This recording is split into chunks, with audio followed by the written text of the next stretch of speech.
Pemirsa, Dinas Lingkungan Hidup dan Kebersihan DLHK Kabupaten Badung mengantisipasi datangnya sampah kiriman di sepanjang bibir pantai. Untuk penanganan sampah pantai sudah disiapkan 20 tenaga dengan beberapa alat penunjang.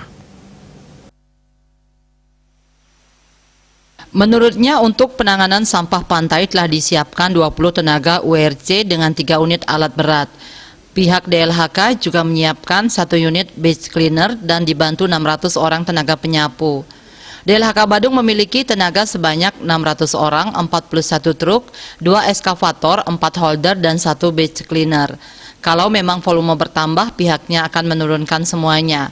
Sebelumnya, pria yang akrab disapa Gung Dalem ini memprediksi volume sampah dapat bertambah saat hujan mulai turun setiap hari, yakni kisaran bulan Januari dan Februari, atau ketika hujan sudah lebih sering terjadi dan intensitasnya lebih tinggi.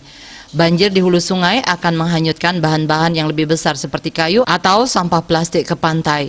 Ia berharap seluruh penduduk di Indonesia tidak membuang sampah sembarangan. Parwata Bali Pos melaporkan.